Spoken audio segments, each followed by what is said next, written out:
Assalamualaikum warahmatullahi wabarakatuh. Selamat datang di channel saya. Saya Muhammad Akbar dari kelas D di mata kuliah Artificial Intelligence akan menjelaskan terkait studi kasus sistem pakar game dengan metode forward chaining, yang mana ini sebagai memenuhi untuk tugas atau kuis 2 dari mata kuliah AI. Oke, langsung slide selanjutnya. Di sini jelaskan ada sistem pakar, forward chaining, dan ada relevansi di dunia game itu apa. Oke, sistem pakar sendiri adalah cara kerja atau suatu model komputer yang mana berisi sebuah pengetahuan yang dapat memecahkan suatu masalah layaknya seorang pakar. Bila dijelaskan lebih ulang, sistem pakar sendiri adalah model atau komputer yang dirancang untuk menyelesaikan suatu permasalahan ataupun suatu kasus yang mana biasanya dilakukan oleh seorang pakar dan dapat diselesaikan layaknya juga seperti seorang pakar. Jadi jika sistem pakar itu adalah dari kesehatan, maka contoh nyata di dunianya adalah seperti dokter spesialis, kurang lebih begitu. Nah, kalau untuk forward chaining gimana? Forward chaining adalah metode penerapan maju dari fakta ke kesimpulan. Jadi, ini adalah metode dalam menentukan solusi ataupun kesimpulan dari fakta-fakta yang ada, namun secara maju atau mengumpulkan bukti-bukti yang ada. Nah, digunakannya itu saat data atau faktanya itu sudah tersedia di awal, atau sistem harus menyimpulkan suatu.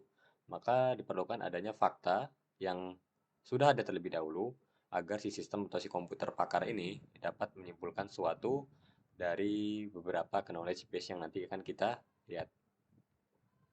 Oke, terus relevansinya di dunia game. Nah, banyak game itu yang terutama modern ini menggunakan sistem pakar untuk rekomendasi genre. Contohnya aja di Steam nih. Di Steam jika kita melihat ataupun mencari suatu game, biasanya kita dapat rekomendasi genre, terus bagaimana kesulitan permainannya hingga gameplay yang biasanya kita suka. Jadi sistem pakar itu dapat merekomendasikan suatu game yang kita suka dari preferensi yang kita miliki atau habit atau behavior yang biasanya kita lakukan. Nah, terus di slide ketiga tuh ada studi kasusnya nih. Studi kasusnya berdasarkan genre game dari preferensi pemain. Dimana di sini ada ceritanya seorang pemain game tuh bingung, ingin milih game genre yang apa. Namun di sini dia diberikan suatu fakta dan sebagai referensi, di mana ia menyukai elemen seperti cerita yang kompleks, dunia permainan yang luas, pengembangan, dan juga ada karakter development. Namun ia kurang suka sama game yang terlalu cepat dan kompetitif. Nah, untuk membantu pemain tersebut, nah dibuatlah suatu sistem pakar berbasis forward chaining yang menganalisis fakta dari pemain yang ada melalui serangkaian fakta-fakta dan juga seperti data yang mana dijadikan referensi si pemain ini. Lalu dari preferensi si pemain ini dibuatkanlah suatu sistem pakar yang mana preferensi sistem pakar juga dari si pemainnya ini. Jadi kemudian dibuatlah aturan-aturan logika ya yang dapat menyimpulkan genre game apa yang paling cocok sama genre game apa yang sebaiknya dihindari sama si pemain ini. Tujuan sistemnya itu untuk memberikan rekomendasi game tentunya.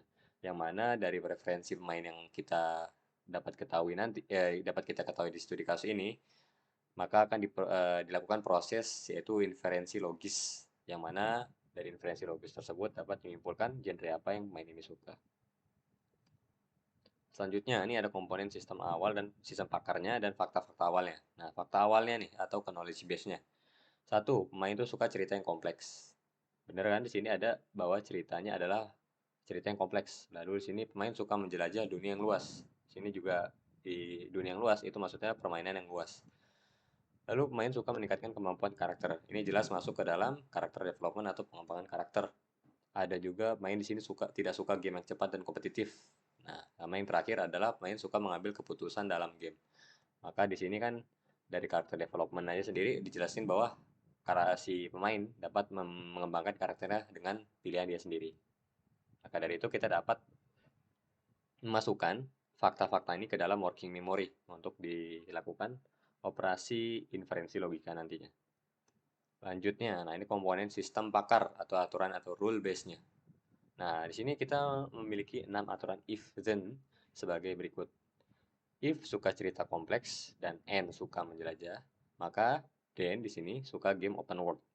Lalu yang kedua adalah if suka game open world and suka meningkatkan kemampuan karakter atau karakter development, then cocok untuk RPG. Mana RPG adalah role play games. Lalu yang ketiga, if tidak suka game cepat, then hindari FPS. Nah, sini dapat fakta ya. Kenapa kita dapat si aturan rule-nya ada 6? Itu ya tentu dari studi kasus yang kita miliki ini. Ya, di mana ada 1, 2, 3, dan 4 di sini. Namun kan di knowledge atau rule base-nya sini bisa kita kombinasikan dan tergantung kebutuhan. Karena ini kita mudahkan aja, kita menggunakan pakaran atau rule base-nya yaitu if then. Bisa saja kita gunakan seperti uh, logika predikat ataupun seperti tree atau semantik gitu. Seperti yang semantik logik. Nah, lanjut keempat yaitu if suka mengambil keputusan and suka cerita kompleks dan cocok untuk strategi. Lalu yang kelima ada if suka balapan dan suka kecepatan dan cocok untuk racing. If suka memecahkan teka-teki dan cocok untuk puzzle. Nah, ini kita lihat kenapa ada 5 sama 6 yang ada balapan dan teka-teki gini.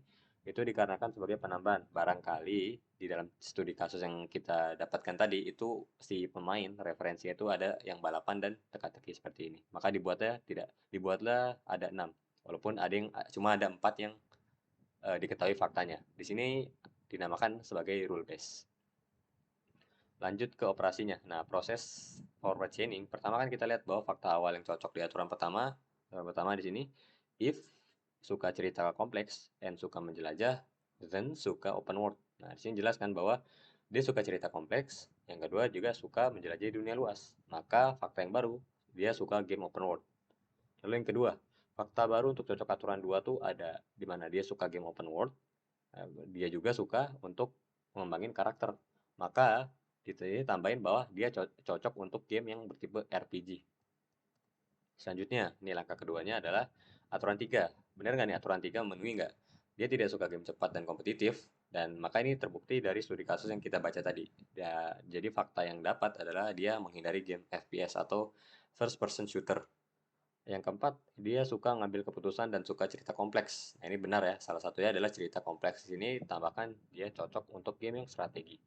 Nah, aturan 5 dan 6, dikarenakan kita tidak punya knowledge base-nya, maka aturan untuk rule base-nya di sini tidak ada fakta yang relevan, sehingga kita hentikan faktanya di aturan keempat, karena tidak mungkin untuk mendapatkan fakta 5 dan 6 jika knowledge base-nya tidak ada.